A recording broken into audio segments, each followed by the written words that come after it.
Hi all, welcome back to another long video from the നെറ്റോസ്. Long വീഡിയോസൊക്കെ ഇപ്പോൾ വളരെ കുറവാണെന്ന് എനിക്ക് നല്ലപോലെ അറിയാം. നമ്മുടെ ആനുവൽ ഡേ ഫെബ്രുവരി 20-നാണ്. അതും കൂടെ കഴിയണം ഞാനൊന്ന് ഫ്രീ ആവണമെങ്കിൽ. ഷൂട്ട് ചെയ്യാനായിട്ട് പാടൊന്നുമില്ല. നിങ്ങൾ ലോങ് വീഡിയോ വേണം, ലോങ് വീഡിയോ മിസ് ചെയ്യുന്നു ചേച്ചി എന്നൊക്കെ കമൻറ്റിൽ ഇടുമ്പോഴത്തേക്ക് ഞാൻ ലോങ് വീഡിയോ ഷൂട്ട് ചെയ്യും. എന്നിട്ട് ഒരാഴ്ച എടുക്കും ഞാനത് എഡിറ്റ് ചെയ്ത് തീരാൻ. വീണ്ടും ഒരാഴ്ച എടുക്കും സൗണ്ട് ഇടാനായിട്ട് ഇരിക്കാൻ. അങ്ങനെ നീണ്ടാണ് ഈ ഒരു വീഡിയോ ഇവിടം വരെ എത്തിയത്. അപ്പോൾ ഫെബ്രുവരി 20 കഴിയുമ്പോൾ നമുക്കിതിനൊക്കെ പരിഹാരം ഉണ്ടാക്കാം. ആസ് യൂഷ്വൽ രാവിലെ എണീറ്റ് പിള്ളേർക്കുള്ള പാല് ഗ്യാസിലേക്ക് വെച്ചു. ഇനി സാമ്പാർ വെക്കണം. സാമ്പാറിനായിട്ട് കുറച്ച് പരിപ്പെടുത്ത് കുക്കറിൽ കഴുകി ഉപ്പും ആവശ്യത്തിന് വെള്ളമൊക്കെ ഇട്ട് വെക്കുന്നുണ്ട്. ഈ ഒരു കുക്കർ സെറ്റിൻ്റെ ലിങ്ക് നിങ്ങൾ ചോദിക്കുന്നത് എനിക്ക് കാണാം. പക്ഷേ ഈ സാധനം ഔട്ട് ഓഫ് സ്റ്റോക്കാണ്. പീജിയൻ്റെ സെറ്റ് ഓഫ് 3 പ്രഷർ കുക്കേഴ്സ് എന്ന് നിങ്ങൾ ഫ്ലിപ്കാർട്ടിൽ സെർച്ച് ചെയ്താൽ ഇത് കാണത്തില്ല, ഇതുപോലുള്ള പലതും കാണും. നല്ലതാണ്. എനിക്ക് അന്ന് ഞാൻ മേടിച്ചപ്പോൾ പലരും പറഞ്ഞു പീജിയൻ കൊള്ളില്ല എന്നൊക്കെ. ഇപ്പോൾ എനിക്ക് തോന്നുന്നു 1-1.5 വർഷം മേലെയായി. എനിക്കിതുവരെ ഒരു ഇഷ്യൂസും ഇല്ല. ഞാൻ ഒരു കാര്യവും ഇല്ലാണ്ട് ഈ വാഷറൊക്കെ വെയിലത്ത് വെച്ച് ഉണക്കിയെടുത്തതിൻ്റെ എൻ്റെ അഹങ്കാരത്തിൻ്റെ ഗുണമായിരിക്കണം. നമ്മൾ റൈസ് കുക്കർ യൂസ് ചെയ്യുന്നതിന് മുമ്പ് ആ വലിയ കുക്കറാണല്ലോ ചോറ് വെക്കാനായിട്ട് ഡെയിലി യൂസ് ചെയ്തുകൊണ്ടിരുന്നത്. അതിൻ്റെ വാഷർ മാത്രം ചീത്തയായിപ്പോയി. അത് മാത്രം മാറ്റി മേടിച്ചിട്ടുണ്ട്. വാഷർ മാത്രം മാറ്റി ഇട്ടപ്പോഴത്തേക്ക് കുക്കർ വീണ്ടും അടിപൊളിയാണ്. ലാസ്റ്റത്തെ ആ ഒരു ചുമ വന്നു പോയി. പിന്നെ ഇതുവരെ എനിക്ക് എൻ്റെ സൗണ്ട് തിരിച്ചു വന്നില്ല എന്ന് തന്നെയാണ് തോന്നുന്നത്. പിന്നെ നമ്മൾ കണ്ടിന്യൂസ് ആയിട്ട് ഇങ്ങനെ സംസാരിച്ചുകൊണ്ടിരിക്കുമ്പോഴത്തേക്ക് ഇങ്ങനെ തൊണ്ടയ്ക്കകത്ത് ഇങ്ങനെ കിരികിരിപ്പ് ഇങ്ങനെ വന്നിട്ട് ഒരു 2-3 ചുമ അങ്ങ് വരും. കംപ്ലീറ്റ് ആയിട്ട് അതങ്ങോട്ട് മാറുന്നില്ല. അപ്പോൾ എന്തായാലും പിള്ളേർക്കുള്ള പാലും സാമ്പാറിനുള്ള പരിപ്പും ഇഡ്ഡലിക്കുള്ള വെള്ളവും അവിടെ റെഡിയായി. ഇനി നമുക്ക് ഇഡ്ഡലി മാവ് ഒഴിച്ചു കൊണ്ട് വെക്കാം. ഈ ഒരു 2 തട്ട് ഇഡ്ഡലി മതിയാവും ഞങ്ങൾക്ക് എല്ലാവർക്കുമായിട്ട്. നിലു സ്കൂളിൽ പോയൊരു ദിവസത്തെ വീഡിയോ ആണ് ഈ ഷൂട്ട് ചെയ്ത് വെച്ചിരിക്കുന്നത്. അപ്പോൾ നിലുവിൻ്റെ പഠിപ്പ് നിർത്തുന്നതിന് മുമ്പുള്ള വീഡിയോ ആണിത്. മമ്മി ഡെയിലി നിർബന്ധിക്കുന്നുണ്ട് അവനെ കൊണ്ടുപോകാൻ, അവൻ അടങ്ങിയിരുന്നോളൂ നോക്കാമെന്നൊക്കെ. പക്ഷേ അവൻ എൻ്റെ പുറകെ തന്നെ നടക്കും. അപ്പോൾ എനിക്ക് ആനുവൽ ഡേയുടെ പ്രാക്ടീസും കാര്യങ്ങളും ഒന്നും നടക്കുന്നില്ല. അവനെ ഇടുപ്പിൽ വെച്ചുകൊണ്ട് ഡാൻസ് കളിക്കാൻ പറ്റത്തില്ലല്ലോ. ഇനി അവനെ കളിപ്പിക്കാമെന്ന് കരുതി സ്ലൈഡിലോ റൗണ്ട് ബോട്ടിലോ എവിടെയെങ്കിലും ഇരുത്തിയാൽ 3 മിനിറ്റിൽ ഒരു തവണ വീതം എന്നെ അടുത്തോട്ട് വിളിച്ചുകൊണ്ടിരിക്കും. സുസു വെക്കാനായിട്ട് ആൻറ്റിമാരും കൊണ്ടുപോയാൽ പോത്തില്ല, സുസു വെക്കത്തതുമില്ല. ഞാൻ തന്നെ ടോയ്ലറ്റിൽ കൊണ്ടുപോകണം. അപ്പോൾ നിങ്ങൾ ചിലപ്പോൾ ചോദിക്കും ഇതൊക്കെ മാറ്റിയെടുക്കണ്ടേ ചേച്ചി, നമ്മൾ നോക്കിയാലല്ലേ മാറ്റാൻ പറ്റത്തുള്ളൂ.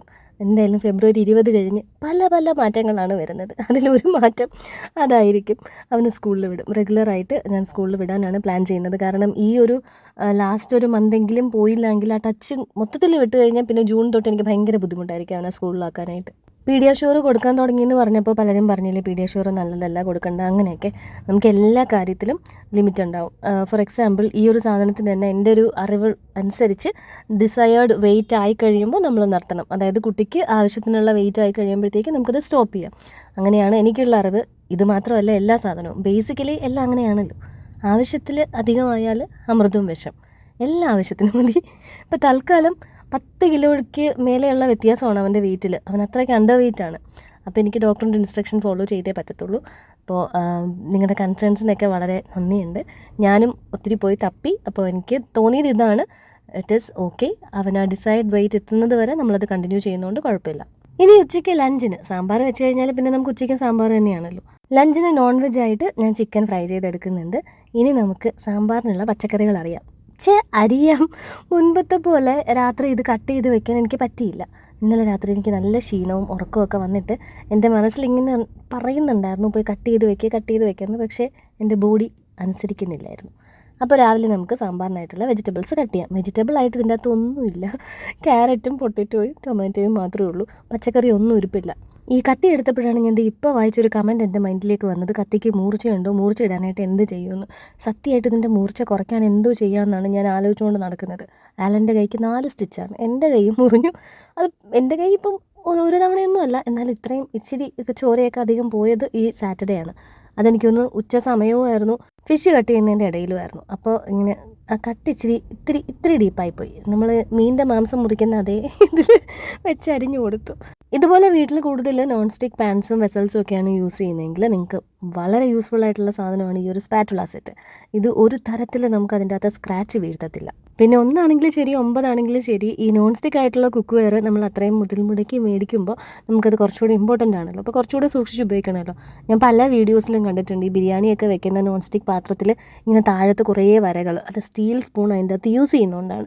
ഇനിയിപ്പോൾ സ്റ്റീൽ പാത്രങ്ങൾക്കായാലും എൻ്റെ ഒരു ഒപ്പീനിയനിൽ ഈ ഒരു സിലിക്കോൺ സ്പാറ്റുലാസാണ് കൂടുതലും നല്ലത്. സ്ക്രാച്ച് വീഴത്തില്ല. മറ്റേതെല്ലാത്തിലും ഒരു വരെയെങ്കിലും വീഴാതിരിക്കത്തില്ല. ഇനി നമുക്ക് വെജിറ്റബിൾസ് എന്ന് പറയപ്പെടുന്ന ഈ 3 കൂട്ടം അരിഞ്ഞെടുക്കാം. സാമ്പാർ എന്തായാലും കളർഫുൾ ആയിരിക്കും, അധികം പച്ചക്കറികളൊന്നും ഇല്ലെങ്കിലും. പിന്നെ ഞാൻ വിചാരിച്ചു കുറച്ച് മുരിങ്ങയില പച്ച കളറിന് വേണ്ടിയിട്ട് പിച്ചി എടുത്താലോ എന്ന്. പക്ഷേ മടി. ഇനി മുരിങ്ങയില എടുത്ത് അത് പിച്ചി കിള്ളിയൊക്കെ എടുക്കണ്ടേ, അതിനുള്ള സമയം ഞാൻ കളയണ്ടേ.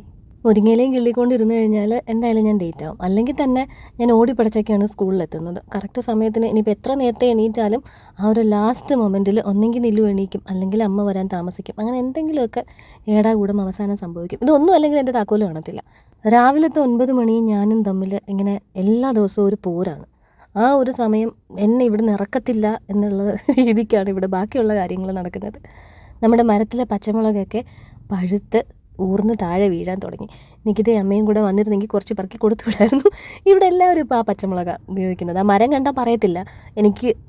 എനിക്ക് കൊടുക്കാനുള്ളവർ നിങ്ങൾക്കറിയാമല്ലോ, സേറമോളുടെ വീട്ടിലും ലില്ലിയമ്മച്ചി എടുത്തും കൊടുക്കും.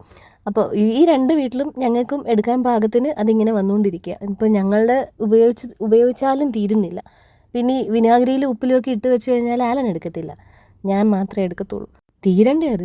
എന്നാൽ ആ ഒരു മരം ഇവിടെ ആരും തിരിഞ്ഞു നോക്കാത്തൊരു മരമാണ്. അതിലാണ് ഇങ്ങനെ ഇമ്മാതിരി പച്ചമുളക് പിടിക്കുന്നത്. തീരെ കുഞ്ഞു കാന്താരിയല്ല കേട്ടോ, ഈ പാൽമുളക് പറയത്തില്ല, ഇത്തിരി ഒരു മണത്തിലൊരു വ്യത്യാസമുള്ള, മുമ്പ് കണ്ടിട്ടുണ്ടാവും ഷോർട്സ് വീഡിയോയിലൊക്കെ. പരിപ്പ് വെന്തു. നമ്മളതിലേക്ക് പച്ചക്കറികൾ ആഡ് ചെയ്ത് കൊടുത്തിട്ടുണ്ട്. പൊടികളായിട്ട് മഞ്ഞൾപ്പൊടി, മല്ലിപ്പൊടി, ഇത്തിരി മുളക് പൊടി, കുറച്ചധികം സാമ്പാർ പൊടിയും ഇത്തിരി ഉപ്പും കുറച്ച് കായവും കൂടെ ആഡ് ചെയ്ത് കൊടുക്കുന്നുണ്ട്. വെള്ളം വേണമെന്ന് തോന്നിയാൽ കുറച്ചുകൂടെ ഒഴിച്ചു കൊടുക്കാം. വീണ്ടും എല്ലാം കൂടെ നല്ല രീതിക്ക് മിക്സാക്കി അടച്ച് വെച്ച് നമുക്കിനി മീഡിയം ടു ഹൈ ഫ്ലെയിമിൽ ഒരു വിസിൽ വരുന്നത് വരെ വേവിച്ചെടുക്കാം. ഇഡ്ഡലി ഒന്ന് തണുത്ത് കഴിഞ്ഞാൽ നമുക്ക് ഹോട്ട് പോട്ടിലേക്ക് മാറ്റാം. എൻ്റെ കയ്യിൽ ഇപ്പോൾ ഇരിക്കുന്ന ഈ ഹോട്ട് പോട്ട് ഉണ്ടല്ലോ, അത് പുതിയതാണ്. ഇവിടുത്തെ പഴയത് ഞാൻ അമ്മയ്ക്ക് കൊടുത്തു വിട്ടു. അതെന്താ പറ്റിയെന്നറിയോ, ഒരു എലി നമ്മുടെ കിച്ചണിൽ കയറിയിട്ടുണ്ടായിരുന്നു. അപ്പോൾ അത് ഇതിൻ്റെ മൂട്ടിൽ കുറച്ചിങ്ങനെ കടിച്ചു. അപ്പോൾ എനിക്ക് കാഴ്ചയ്ക്ക് അതിൻ്റെ ഭംഗി മൊത്തം പോയി. അതിൻ്റെ താഴത്തെ ഭാഗത്ത് അവിടെ ഇവിടെയൊക്കെ ആയിട്ട് ചുരണ്ടി. അപ്പോൾ നമുക്ക് അതിൻ്റെ അകത്തുള്ള സ്റ്റീൽ കാണാം, അത്രത്തോളം വരെ ചുരണ്ടി. അതൊന്ന് അങ്ങനെ വലിയൊരു ഹോളായിട്ടല്ല, ഒരു ആണിയോ എന്തെങ്കിലും വെച്ചിട്ട് ഇങ്ങനെ കുത്തി കീറിയാൽ എങ്ങനെ ഇരിക്കും, അങ്ങനെ ഓരോരോ ഹോൾ അവിടെ ഇവിടെ ഇതിൻ്റെ ഈ ബോട്ടം റൗണ്ടിൽ. അങ്ങനെ ഞാൻ പുതിയതൊരെണ്ണം മേടിച്ചു. ഞാൻ അതേ സാധനം തന്നെ പുതിയത് മേടിക്കണമെങ്കിൽ അതിൻ്റെ ക്വാളിറ്റി നിങ്ങൾക്ക് ഊഹിക്കാമല്ലോ, അത്രയ്ക്ക് നല്ലതായതുകൊണ്ടാണ് ഞാൻ മേടിച്ചത്. പിന്നെ ഈ ഒരു കളർ കോമ്പിനേഷനും എനിക്ക് ഈ ഗോൾഡൻ പിടിയും അങ്ങനെയൊക്കെ ഈ രാജാപ്പാട്ട് സാധനങ്ങളൊന്നും ഞാൻ പറയും, അങ്ങനത്തെ ഐറ്റംസ് എനിക്കധികം ഇഷ്ടമല്ല. എനിക്കിങ്ങനത്തെ ഈ കളേഴ്സ് ആണെങ്കിലും അതിനൊരു നിറങ്ങൾക്കും ഒരു ഭംഗി ഉണ്ടാവണം. അതുകൊണ്ട് ഞാൻ അതേ സാധനം തന്നെ വീണ്ടും ഓർഡർ ചെയ്തു. എനിക്ക് അഹങ്കാരമാണെന്നും പറഞ്ഞിട്ട് ഇവിടെ ഇരുന്ന് മറ്റേത് അമ്മയങ്ങ് കൊണ്ടുപോയി. ഫ്രൈ ചെയ്ത ചിക്കൻ ഞാൻ നമ്മുടെ ആ വുഡൻ ലിഡുള്ള പാത്രത്തിൻ്റെ സെറ്റിൻ്റെ അകത്ത് വലിയ പാത്രത്തിലേക്ക് മാറ്റി. കുക്കു സാറിന് ലഞ്ചിന് കൊടുത്തു വിടാനായിട്ട്, കുക്കുവിനും നിലുവിനും ലഞ്ചിന് കൊടുത്തു വിടാനായിട്ട് എഗ്ഗ് ബോയിലറിലേക്ക് വെച്ചു. എന്നിട്ടാണ് ഞാൻ കാപ്പിക്ക് വെള്ളം വെച്ചത്, ജോലിയൊക്കെ ഒരു ഇതും ഒതുങ്ങി കഴിഞ്ഞിട്ട്. സാമ്പാറിന് വിസിൽ വന്നു. എന്നിട്ട് ഞാൻ കുറച്ച് നേരം അതവിടെ ഇരിക്കട്ടെ എന്ന് കരുതി. പൊട്ടറ്റോയും ക്യാരറ്റും ഒക്കെ ഇത്ര നല്ലപോലെ വേവട്ടെ. ആ ഒരു ടൈം കൊണ്ട് നമുക്ക് പാത്രങ്ങളൊക്കെ അങ്ങ് കഴുകി മാറ്റാം. ഇനി 2 പേർക്കും സ്നാക്സിനായിട്ട് കൊണ്ടുപോകാനുള്ള ഫ്രൂട്ട്സൊക്കെ ഒന്ന് കഴുകി ക്ലീനാക്കി എടുക്കണം. ഞാൻ ആപ്പിൾ ആയാലും ഗ്രേപ്സ് ആയാലും കട്ട് ചെയ്തിട്ടും അല്ലെങ്കിൽ ക്ലീൻ ചെയ്തിട്ടും ഒക്കെ കുറച്ച് നേരം ഉപ്പിട്ട വെള്ളത്തിലിങ്ങനെ ഇടാറുണ്ട്. അധിക നേരമൊന്നുമല്ല, എന്നാലും കഴുകിയെടുക്കുന്നത് ലേശം ഉപ്പിട്ട വെള്ളത്തിലാണ് ഇപ്പോൾ കഴുകിയെടുക്കുന്നത്. ഗ്രേപ്സിലൊക്കെ ഒരുപാട് എന്തൊക്കെയോ മരുന്നൊക്കെ തളിക്കുന്നുണ്ട് എന്നൊക്കെ കേൾക്കുന്നു. ഇതെല്ലാം നമ്മൾ മോളിൽ നിന്നൊക്കെ മേടിക്കുന്നതാണ്, കംപ്ലീറ്റ്ലി കവേർഡാണ്. പക്ഷേ ആരെയും ഒന്നിനെയും വിശ്വസിക്കാൻ പറ്റാത്ത കാലമാണ്. ഞാൻ പണ്ടിങ്ങനെ വിചാരിക്കുമായിരുന്നു, നല്ല പാക്കേജിങ്ങിൽ ഈ മോൾസിലൊക്കെ ഇങ്ങനെ പൊതിഞ്ഞിരിക്കുന്ന, അല്ലെങ്കിൽ സൂപ്പർ മാർക്കറ്റിലൊക്കെ ഇരിക്കുന്ന സാധനം, ഈ ക്യാരറ്റൊക്കെ കാണുമ്പോൾ നമുക്കിങ്ങനെ തോന്നുമല്ലോ, ഓ എന്ത് ഫ്രഷ് ആയിട്ടാണ് ഇരിക്കുന്നത്. നമ്മുടെ മാർക്കറ്റിലോ അല്ലെങ്കിൽ നമുക്ക് തൊട്ടടുത്തുള്ള കടയിലോ ഒക്കെ കൂടയിൽ വാരിയിട്ടിരിക്കുന്നതിനേക്കാളും നല്ല നീറ്റായിട്ടൊക്കെ കീപ്പ് ചെയ്തിരിക്കുന്നു.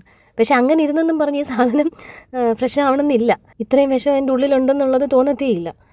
ചില മനുഷ്യരും അങ്ങനെയാണ്. I will share A serious thought. നിങ്ങളുടെ കയ്യിലുള്ള കാശ് കൊണ്ടിട്ടോ, നിങ്ങളുടെ അപ്പിയറൻസ് കൊണ്ടിട്ടോ, നിങ്ങൾ ചെയ്യുന്ന ജോബ് വെച്ചിട്ടോ, നിങ്ങൾക്ക് സൊസൈറ്റിയിലുള്ള പൊസിഷൻ വെച്ചിട്ടോ ഒന്നുമല്ല ആൾക്കാരെ നിങ്ങളിലെ മനുഷ്യനെ അളക്കുന്നത്. It is completely based on the things you do and the words you say. നിങ്ങളുടെ പ്രവൃത്തികൾ കൊണ്ടും നിങ്ങളുടെ വാക്കുകൾ കൊണ്ടും നിങ്ങൾ അളക്കപ്പെടും.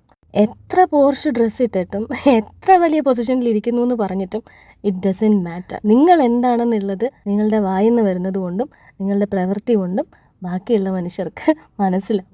ആ ഒരു ഇത്തിരി മുന്തിരി നമ്മൾ എവിടെ എത്തിച്ചു എന്ന് നോക്കിയേ. അപ്പോൾ നമുക്കിനി കടൽ ഓഫ് ദി ഡേ കാണാം.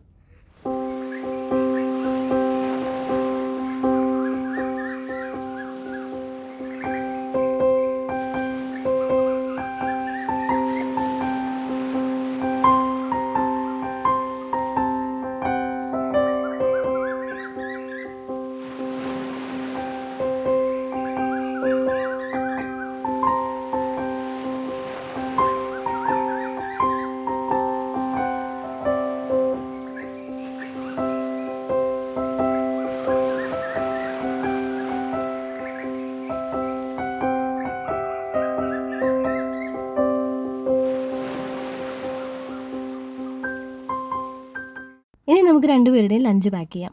ഇപ്പോഴും വീഡിയോ പഴയതാണ് എന്നുള്ളതിൻ്റെ തെളിവാണ് ലഞ്ച് ബോക്സ്. കുക്കുവിൻ്റെ പഴയ ലഞ്ച് ബോക്സാണിത്. ആക്ച്വലി ഈ വീഡിയോ പോസ്റ്റ് ചെയ്തിട്ട് വേണം പുതിയ ലഞ്ച് ബോക്സ് ഇൻട്രൊഡ്യൂസ് ചെയ്യുന്ന വീഡിയോ ഇടാനെന്ന് എനിക്കൊരു ആഗ്രഹം ഉണ്ടായിരുന്നു.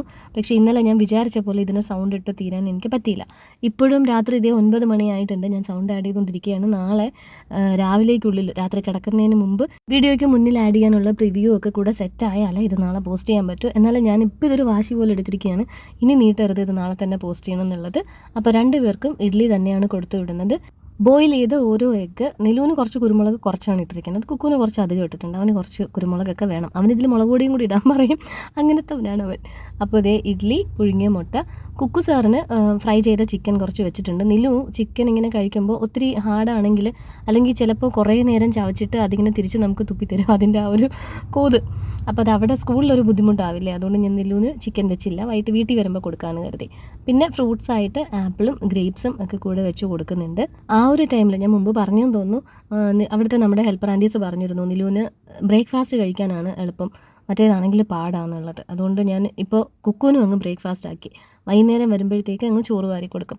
ഇനി അങ്ങനെ കണ്ടിന്യൂ ചെയ്യാനാണ് എൻ്റെ പ്ലാൻ. 2 പേർക്കും ഫെബ്രുവരി 20 തൊട്ട് റെഗുലറായിട്ട് 2 പേരും സ്കൂളിൽ പോയി തുടങ്ങുമ്പോൾ 2 പേർക്കും ബ്രേക്ക്ഫാസ്റ്റ് ഐറ്റംസ് തന്നെ കൊടുത്തു വിടാമെന്ന് കരുതി. എടുത്ത് വെക്കാനൊക്കെ ഇത്തിരി സമയം എടുക്കുമെങ്കിലും ലാസ്റ്റ് നിങ്ങൾ ഈ സ്ക്രീനിൽ കാണുന്നത് പോലെ തന്നെ ഇത് കാണുമ്പോൾ എനിക്ക് തന്നെ ഒരു സംതൃപ്തി തോന്നും. കുക്കു സാറിനെ പതുക്കെ ട്യൂഷന് വിടാനായിട്ടുള്ള പരിപാടികളൊക്കെ ഞാൻ തുടങ്ങിയിട്ടുണ്ട്. നീ ട്യൂഷന് പോകുന്നില്ലേ എന്നൊക്കെ ചോദിക്കുമ്പോഴത്തേക്ക് അവൻ പറയുന്നത്, അതിനിപ്പോൾ ഞാൻ തോക്കുന്നൊന്നും ഇല്ലല്ലോ, ഞാൻ നല്ലപോലെ പഠിക്കുന്നുണ്ടല്ലോ, ഞാൻ റാങ്ക് മേടിക്കുന്നില്ലേ മമ്മ പഠിപ്പിച്ചിട്ട്, അപ്പോൾ ഇനി ഞാൻ എന്തിനാ ട്യൂഷന് പോകേണ്ടതെന്നൊക്കെയാണ് ചോദിച്ചുകൊണ്ടിരിക്കുന്നത്. പക്ഷേ വിഷയം അതല്ല. മാത്സ് നമുക്കിനി കട്ടിയായി തുടങ്ങും.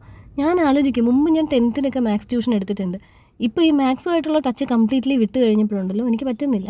അവൻ്റെ ചില മാത്സിൻ്റെ ടെക്സ്റ്റ് ബുക്കൊക്കെ എടുക്കുമ്പോൾ ആദ്യം ഞാനിരുന്ന് പഠിക്കേണ്ടി വരുന്നു.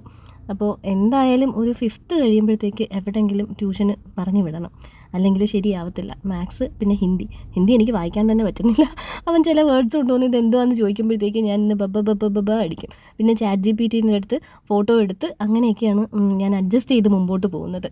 എൻ്റെ ഡ്രസ്സിൻ്റെ ടാഗ് മാറ്റിയിട്ടില്ലായിരുന്നു, അത് അമ്മ വന്നപ്പോഴാണ് കണ്ടല്ലേ, ഞാൻ അതും തൂക്കി പോയേനെ. ഈ ഒരു ടൈമിൽ 2 പേർക്കും ആ കഫിൻ്റെ മെഡിസിൻസ് കണ്ടിന്യൂ ചെയ്തുകൊണ്ടിരിക്കുന്ന ടൈമായിരുന്നു കേട്ടോ. അപ്പോൾ മെഡിസിറ്റിയിൽ നിന്നുള്ള കവേഴ്സ് ഞാൻ അതിനാണ് വണ്ടിയിൽ തൂക്കിയിരിക്കുന്നത്. അതിങ്ങനെ കുറേ ഉണ്ട് താലത്തിൽ, ഇതിന്ന് ചേർത്ത് അതിലെടുത്ത് അതിന്ന് ചേർത്ത് ഇതിലെടുത്ത് അങ്ങനെയൊക്കെ കൊടുക്കാനായിട്ട്. അപ്പോൾ ഇപ്പോൾ അതിന് നിന്ന് കഴിഞ്ഞാൽ സമയം താമസിക്കും. അതുകൊണ്ട് 2 പേരുടെ മരുന്ന് ഞാൻ സ്കൂളിൽ കൊണ്ടുവന്നിട്ടാണ് കൊടുക്കുന്നത്. എന്നാലേ കറക്റ്റ് ഞാൻ 9 മണി കഴിയുമ്പോഴെങ്കിലും സ്കൂളിൽ എത്തത്തുള്ളൂ. നിലു 10 മണിയായപ്പോഴത്തേക്ക് വന്നു. മരുന്നൊക്കെ കൊടുത്തിട്ട് അവനെ ക്ലാസ്സിലേക്ക് ഞാൻ പറഞ്ഞു വിട്ടു. പിന്നെ ഞാൻ പറഞ്ഞതുപോലെ തന്നെ സംഭവിക്കും. ഇതിങ്ങനെ എൻ്റെ ചുറ്റും ഇങ്ങനെ കറങ്ങിക്കൊണ്ടിരിക്കും. ഈ മൂൺ എർത്തിന് ചുറ്റും കറങ്ങുന്ന കണക്ക് ഇവിടെ നിന്ന് മാറത്തില്ല. ഞാൻ അവിടെ ഡാൻസ് പഠിപ്പിച്ചുകൊണ്ടിരിക്കുകയാണ്, അവൻ അതിൻ്റെ പുറത്ത് നിന്ന് ഡാൻസ് കളിച്ചുകൊണ്ടിരിക്കുക. ഇനിയിപ്പോൾ ഞാൻ അവിടെ ഉള്ളത് കൊണ്ടാണോ ഇപ്പം ബാക്കി പിള്ളേരുമായിട്ട് അടുക്കാത്തതെന്നാണ്. എന്തായാലും പരിഹാരം വഴിയെ ഉണ്ടാക്കാം. നിങ്ങളുടെ പരിപാടികളൊക്കെ നടക്കട്ടെ, എൻ്റെ പരിപാടികൾ നടക്കട്ടെ. അടുത്ത വീഡിയോയിൽ കാണാം.